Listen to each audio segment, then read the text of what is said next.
Today we'll be discussing some information regarding the Particle Insight particle shape analyzer, and in addition to that we'll be talking a little bit more about particle shape in general.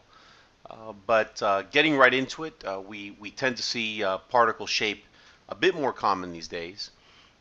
We basically are looking for applying solutions to different markets.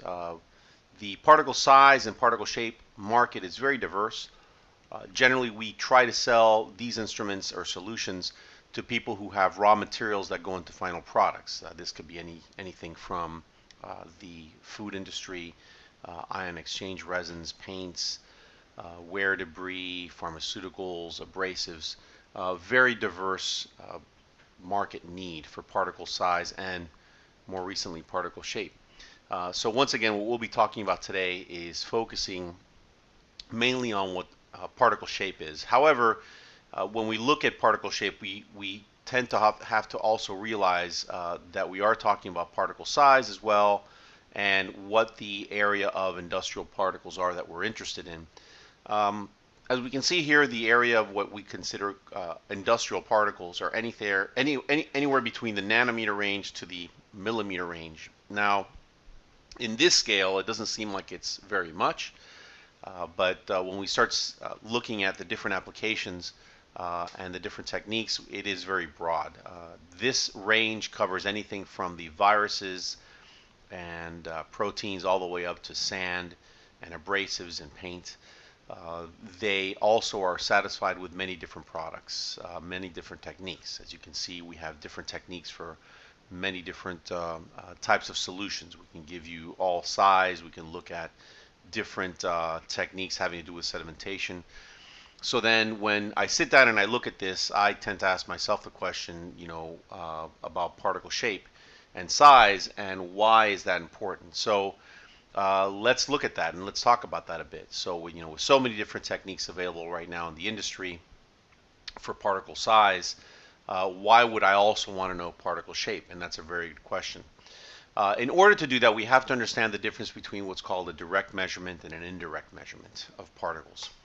So when we look at the indirect measurement of particles, the indirect measurement of particles is actually a particles analyzer that will actually not necessarily measure the size of the particle, but is going to measure a property that is a function of the size of the particle. So for example, in the case of laser diffraction, what we're doing is actually we're measuring the angle of diffracted light. In the case of sedimentation via Stokes' law, we're looking at the rate of sedimentation.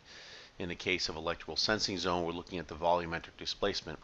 At the end of the day, the important thing to really understand here for indirect measurements that have been around for many years, and they're excellent instruments out there for this, is that the result will always give you an assumption that the particles are spherical or round.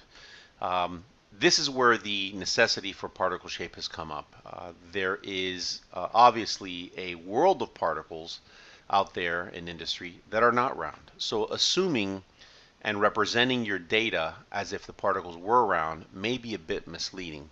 So when we look at what's the direct measurement of particles is basically the actual true direct measurement of the particle. So we actually get via microscopy or image analysis, we actually get a true measurement of the size. We can get a true measurement of the width. With the information available with cameras these days and software, we can actually tell you different calculations like circularity, how smooth they are, the aspect ratio, how opaque they are, and we can give you histograms for every single one of these. So once again, many different techniques for indirect measurement. Direct measurement is really more for particle shape. And now let's look at an actual real example of why particle shape would be important. So in this case, we have a graph, and this histogram right here shows that we have particles anywhere in about the 30 micron range in average. So when we look at the statistical histogram, assuming particles are round as if it were, let's say, an indirect measurement, one would base their assumption of how these particles would flow in a process based on their size and how they would compact, all based on size. But in this example, when we start looking at the actual thumbnails of the particles that went into this, we can actually see that we have fibers, we have round spherical particles, and we have bulky rock type particles. All of these particles are, once again, if you assume that they are round, close to about the same size. So as you can imagine, if this was, let's say, a pharmaceutical compound, and we actually had excipients, which are bulky type samples, and we had rods, you can actually imagine that once these particles are being sent through a tabulating process, when it finally gets to the tabulating area, they're going to separate because the flow of the particles are going to be different based on their shape. So this is the kind of information that has prompted the need for particle shape analyzers. So once again, is it for everybody? Maybe not, but the people that do feel shape is important are the people that have particles that it is appropriate to know their actual shape. In this case, this is an example of a customer who has an abrasive powder. Obviously, assuming the particles are spherical are not going to help, but because we know the aspect ratio and the shape, the circularity, roughness, it's very important. So once again, for different samples, for different processes, it is very important not only to know particle size, but to know particle shape.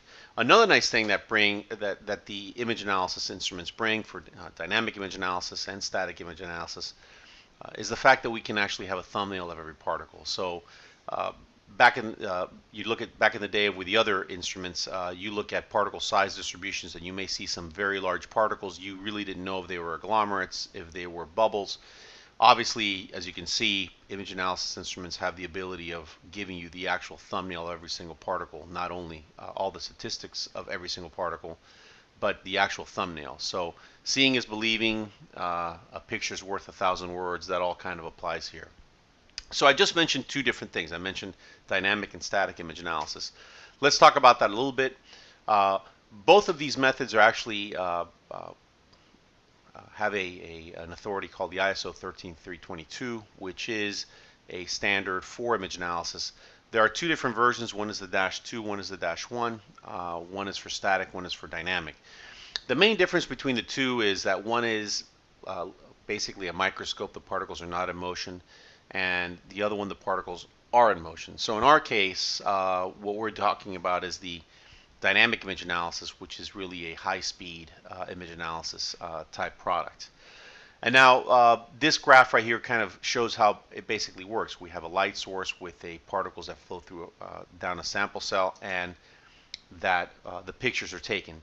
So as these pictures are taken, the images are actually transferred to the computer, and the thumbnails are actually extracted, saved into a database, and the statistics up to 30 different shape measures for every single particle is actually calculated and added to a histogram, all in real time. So now let's talk a little bit about what the instrument does, what the software does when it gets these images, when it comes off of the instrument. Well, we basically take a binary view of it. So we have a grayscale picture of a particle, which is a two-dimensional picture. We then turn it into a binary picture, which is basically just the black and white. Basically, the black are the pixels that the silhouette is actually obscuring, and the white are the pixels that are not being touched by the particle. By knowing the actual size of every pixel, we can actually then determine shape information. We can actually give you the result as if it was round. We can tell you the width, the length, the smoothness, everything in real time. So now talking a little bit about trying to get pixels and trying to get some more resolution. As you can imagine, anybody who has a phone these days with a camera, more generally tends to be better, because we have the ability to determine very high resolution images, basically, and give calculations on high resolution images because we have high resolution cameras. So the Particle Insight, very similar. We have obviously the ability to actually gain more information by increasing the resolution, as you can imagine here. And nice thing about the Particle Insight, we actually have cameras that you can swap. You can swap to an upgraded camera as new cameras are being developed all the time. So once again, resolution is important, especially for particles on the smaller end. What do we do with this information? Well, once we get this information and we actually have the pixelized data, and once again we know the size of every pixel, we can go in and then we can actually determine how wide the particle is, how long it is, how round it is, how many angles it has. We do everything based on the fact that we know the size of every pixel and that the silhouette darkens these different pixels. So that's how image analysis works. I'm going to talk a little bit more now in detail about the Particle Insight, which is the instrument that we're looking at here. So once again, Particle Insight is a dynamic image analyzer, and once again, dynamic image analysis has a couple things. We tend to want to try to get arbitrary orientation, which is good for statistical representation. We'll talk about that a little bit more in a minute. And it's generally a very fast analysis because it's all done in motion. Results basically are all listed as histograms. We have up to 30 different shape measures, and the different shape measures are all actually calculated in real time. So as the particles start passing through the instrument, all the histograms are actually grown in real time. Now, 30 shape measures. Wow, that sounds pretty ominous. Will you ever use all 30 shape measures? Probably not. Depending on your sample, there are fiber models that if you have fibers and you want to know how long they are, how wide they are, if they were straightened out, the curvature, you would actually use some of the fiber models. If you actually are using more rounded particles, you would use the circular models. In other words, there's a total of 30. I mean, there's even opacity. There's a total of 30, and actually there's even more than 30 if you sit down and look at it in detail, because we actually have the ability of taking any two shape measures and actually calculating the correlation between one and the other. This is actually very useful. For example, let's say if you have a particle and you wanted to find out as they're getting bigger, are they getting thicker, you can actually do a correlation plot. So an amazing amount of information is available because you're actually doing a direct measurement and you're storing all of these measurements for every single particle in real time. But are all 30 necessary? Not really. You can calculate all 30 without a problem, but are all 30 necessary? Probably not. So which one do we use? How do we select which one do we really want to use? Well, once again, it really depends on the particles that you are analyzing. Obviously, if my particles are stick-like, I am more prone to use some of the fiber models, some of the aspect ratio models. If my particle is more, let's say round, or let's say it's a particle that's tends to be round, I may use some of the more circular models. I may use some of the smoothness models. So depending on the sample, we will use all different, select different shape models, or we would recommend to use different shape models. One of the shape models that we obviously calculated, and it's the first one on our list, we will also give you the ability of calculating a statistical histogram for the particles as if they were round, as if they were spherical. This is important because we also want to try to give the customer some correlation to some other indirect method that they have where the particles are assumed to be spherical. Now, mind you, remember these are different techniques, so it will never match perfectly, but let's say in this case, if you had abrasive particles and you wanted to find out what size they were, quote unquote size, you can actually give a calculation by number, by volume, by surface area, by sieve. You can actually give a value assuming that they are spherical. Okay, so but now let's say in this case it wasn't as important to know the size, but I want to know how round they are. This is another very common shape measure, which is out of the 30, which is circularity, where we can actually determine how round they are, how circular they are, one being perfectly circular. Another very common one is smoothness, especially in the case of this abrasive particle that we have here. Obviously, if it's smooth, it's not going to really be very effective in its use. So we can actually look at the smoothness as well of the particle. That's another very commonly used measure out of the 30. And another one, or a set of other ones, is the aspect ratio. This is especially important when you're looking at stick-like particles. We can look at the bounding width, the length, the aspect ratio. We can look at Fourier width, Fourier length, aspect ratio.